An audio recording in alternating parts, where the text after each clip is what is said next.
इस कहानी की शुरुआत में हम मैक्स नाम के एक मिलिट्री डॉग को देखते हैं जो अमेरिकन फौजियों को अपने पीछे अफगानिस्तान के एक टेररिस्ट इलाके में ले जा रहा था। वहां के लोगों ने फौजियों को देखते ही उनके खिलाफ नारे लगाने शुरू कर दिए।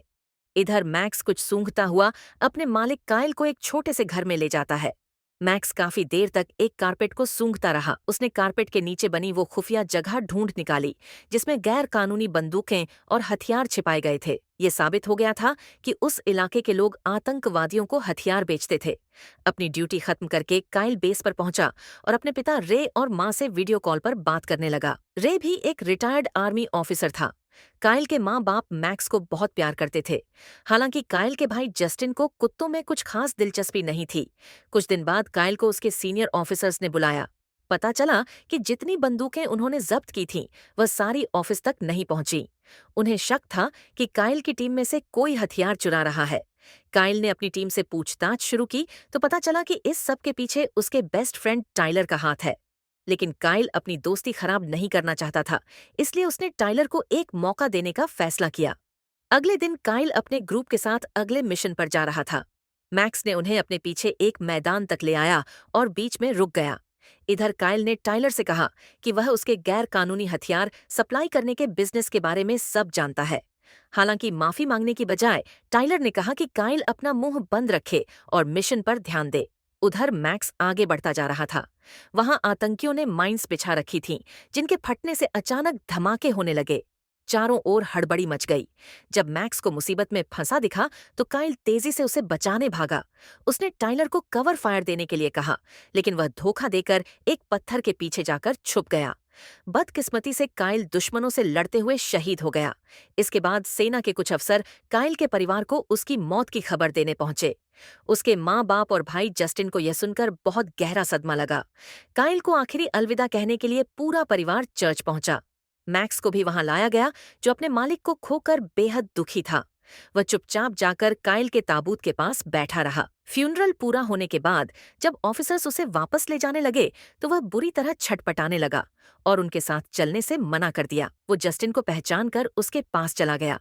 उसे जस्टिन में अपने मालिक की झलक नजर आ रही थी, लेकिन जस्टिन ने आर्मी ऑफिसर्स के साथ जाकर उसे वैन में छोड़ दिया। अगले दिन जस्टिन काइल के कमरे में बैठा उसकी तस्वीरें देख रहा था। उसके पिता रे ने आकर उसे दिलासा देने की कोशिश की, लेकिन जस्टिन गुस्से में आकर अपने पिता को ही काइल की मौत का दोषी ठहराने लगा। तभी पैमेल ने आकर बताया कि मिलिट्री ने मैक्स को मार देने का फैसला लिया है। बिना वक्त गंवाए वे मैक्स से मिलने डॉग सेंटर पहुंचे।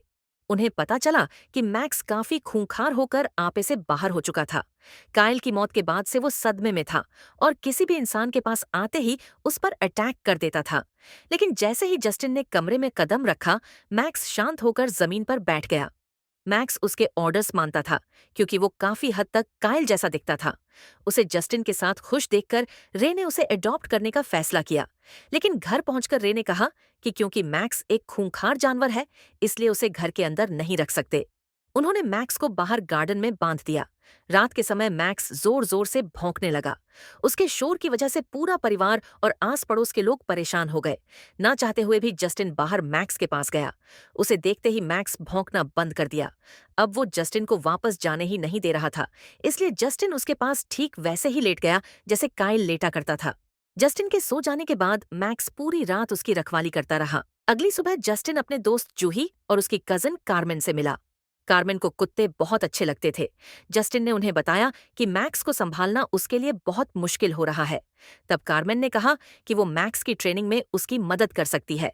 अगले दिन कार्मेन और जूही जस्टिन के घर आए और उन्होंने जस्टिन को डॉग हैंडलिंग ट्रेनिंग दी। उन्होंने उसे बताया कि कुत्ते को कंट्रोल कैसे किया जाता है। कुछ ही घंटों की प्रैक्टिस के बाद जस्टिन मैक्स को अपने साथ वॉक पर ले जाने लगा। रात को जब सभी डिनर कर रहे थे, तभी बाहर से मैक्स के जोर जोर से भौंकने की आवाज आने लगी। उसी समय दरवाजे पर बेल बजी। जस्टिन ने दरवाजा खोला तो सामने टाइलर खड़ा था। टाइलर को देखकर उसके माँ बाप बहुत खुश हुए। पूछने पर टाइलर ने बताया कि मिशन के दौरान उसे काफी चोटें आई थीं, इसलिए वो थोड़ा रेस्ट करने के लिए घर वापस आया है। बाद में वो उसे मैक्स से मिलाने ले गए, लेकिन मैक्स टाइलर को देखते ही जोर जोर से भौंकने लगा और आपे से बाहर हो गया। गुस्से में मैक्स ने अपनी चेन तोड़ दी और टाइलर पर हमला कर दिया। बड़ी मुश्किल से जस्टिन और कार्मेन ने उसे शांत किया और टाइलर की जान बचाई। असलियत यह थी कि मैक्स अपने मालिक काइल की मौत को भूला नहीं था और उसके अंदर टाइलर से बदला लेने की आग जल रही थी। अगले दिन जस्टिन मैक्स को घुमाकर वापस आया तो उसने देखा कि घर में एक कैच रखा हुआ है। उसकी माँ ने बताया कि यह कैच मैक्स के लिए है ताकि वह किसी और पर हमला न कर सके। उसी दिन टाइलर रे से मिलने उसके वेयरहाउस पहुंचा और वहां कुछ काम करने की इजाजत मांगी। रे टाइलर को अपने बेटे जैसा मानता था, इसलिए उसने खुशी खुशी उसकी बात मान ली। बाद में जब रे ने टाइलर से काइल की मौत के बारे में पूछा तो टाइलर ने झूठे आंसू बहाते हुए कहा कि काइल की मौत का जिम्मेदार मैक्स है। उसने कहा कि मैक्स मना करने के बावजूद डेंजर जोन में चला गया और उसे बचाने के चक्कर में काइल को गोली लग गई। ये सुनते ही रे गुस्से से लाल हो गया। वह मैक्स को मारने के लिए दौड़ा, अपनी गन निकाली और ट्रिगर दबाने ही वाला था कि उसी वक्त जस्टिन ने आकर उसे रोक लिया। अगले दिन जस्टिन आर्मी डॉग सेंटर पहुंचा। वहां उसकी मुलाकात काइल के दोस्त सैंडर्स से हुई। सैंडर्स ने बताया कि मैक्स अब तक का सबसे बेहतरीन मिलिट्री डॉग है। उसके मुताबिक मैक्स कभी भी काइल को नुकसान नहीं पहुंचा सकता। उसने यह भी बताया कि टाइलर को कोई चोट नहीं लगी थी, बल्कि उसे नौकरी से सस्पेंड कर दिया गया था। फिर उन्होंने कार्मेन और जूही के साथ नेक्स्ट स्क्रीनिंग टाइम की वीडियोस देखी। तब जस्टिन को समझ आ गया कि काइल की मौत मैक्स की वजह से नहीं हो सकती। अभी वहां जूही का कजन कार्मेन आ गया। उसी दौरान कार्मेन के पास टाइलर का कॉल आया, जिससे उसका शक और गहरा हो गया। कार्मेन के जाने के बाद जस्टिन मैक्स के साथ टाइलर का पीछा करने लगा। कुछ देर बाद वे एक जंगल में पहुंचे जहां टाइलर किसी से मिलने आया था। तभी वहां कुछ गैंगस्टर भी आ गए जो असल में टाइलर से हथियार खरीदने आए थे। तभी जस्टिन को समझ आया कि टाइलर अफगानिस्तान के गैर कानूनी हथियार अमेरिका में बेचता है। उसी वक्त गैंगस्टर के कुत्तों ने मैक्स की भौंक सुन ली और उसके पीछे दौड़ पड़े। मैक्स अकेले उन दोनों खूंखार कुत्तों से भिड़ गया और उन्हें हराकर जस्टिन के साथ भागा। खुशकिस्मती से वे हाईवे तक पहुंच गए, जहां एक औरत ने उन्हें लिफ्ट दी और घर तक छोड़ दिया। घर पहुंचकर जस्टिन ने देखा कि टाइलर और उसका पार्टनर डेविड वहीं मौजूद थे। वे जस्टिन की साइकिल जंगल में देखकर समझ गए थे कि वह उनके बिजनेस का राज जान चुका है। टाइलर ने अपने हाथ पर झूठी चोट दिखाकर सारा इल्जाम मैक्स पर डाल दिया। उसने जस्टिन के माँ बाप से शिकायत की और कहा कि वे जल्द से जल्द मैक्स को कहीं दूर भेज दें। जब जस्टिन नहीं माना तो टाइलर उसे अकेले में ले गया और उसके पूरे परिवार को जान से मारने की धमकी दी। अपने परिवार की जान बचाने के लिए जस्टिन मैक्स को भेजने के लिए मजबूर हो गया।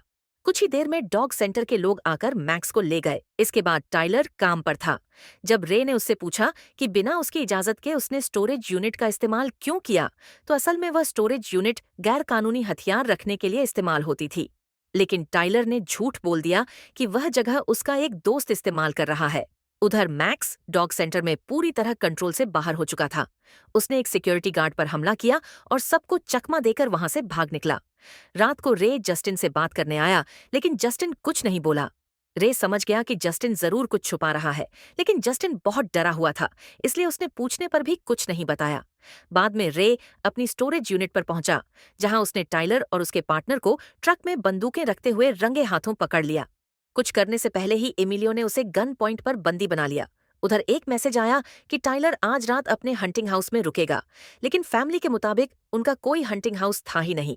ये सुनकर जस्टिन जूही और कार्मेन के साथ अपने पिता को ढूंढने निकल पड़ा। वे स्टोरेज यूनिट पहुंचे तो वहां का लॉक टूटा हुआ मिला। मैक्स ने ताले को सूंघा और उन्हें एक रास्ते की ओर ले जाने लगा। पूरी रात इधर उधर ढूंढने के बाद जस्टिन और उसका ग्रुप एक सुनसान जगह पर पहुंचे। वहां उन्होंने टाइलर को उसके साथियों के साथ हथियार बेचते हुए देखा। रे भी उन्हीं की कार में बैठा हुआ था। जस्टिन और जूही दूर से टाइलर पर नजर रखे हुए थे, जबकि कार्मेन चुपचाप पुलिस को बुलाने चली गई। इसी बीच टाइलर के कुत्तों ने जस्टिन को सूंघ लिया और उन पर हमला करने के लिए दौड़ पड़े, लेकिन इस बार भी मैक्स ने दोनों कुत्तों को हरा दिया। उधर टाइलर और एमिलियो जंगल में जस्टिन के पीछे भागने लगे। उसी दौरान रे ने सही मौका देखकर स्टेक पर हमला किया और खुद को आजाद कर लिया। जल्द ही मैक्स और जस्टिन भी वहां पहुंच गए। बाप बेटे एक दूसरे को देखकर भावुक हो गए, लेकिन खतरा अभी टला नहीं था। उन्होंने एक प्लान बनाया कि दोनों अलग अलग रास्तों से जाकर टाइलर को चकमा देंगे। दूसरी तरफ स्टेक अपनी कार में बैठकर बाप बेटे को ढूंढने निकला। उसने रे को देखकर उस पर गाड़ी चढ़ाने की कोशिश की, लेकिन रे ने उस पर गोली चला दी। गाड़ी ब्रिज के नीचे जा गिरी और जोरदार धमाका हुआ। उधर टाइलर ने जस्टिन को पकड़ लिया। वह उसे जान से मारना चाहता था, क्योंकि जस्टिन की वजह से उसकी बनी बनाई डील खराब हो गई थी। उसी वक्त मैक्स ने टाइलर पर जोरदार हमला बोल दिया। मैक्स ने झपट कर टाइलर को घसीटते हुए नदी में गिरा दिया। सही वक्त पर कार्मेन पुलिस के साथ वहां पहुंच गई और सारे बदमाश पकड़ लिए गए। आखिर में जस्टिन और मैक्स काइल की कब्र के सामने खड़े थे। जस्टिन ने मैक्स का शुक्रिया अदा किया और पहली बार उसे सैल्यूट किया। घर लौटने पर दोस्तों और परिवार ने उनका जोरदार स्वागत किया। अब मैक्स को बाहर नहीं रखा गया। रे ने कहा कि अब से मैक्स परिवार का हिस्सा बनकर घर के अंदर ही रहेगा। इस तरह उनका परिवार एक बार फिर से पूरा हो गया। क्या आपके पास भी ऐसा कोई पेट है जिसे आप अपने परिवार का हिस्सा मानते हैं? कमेंट में जरूर बताएं।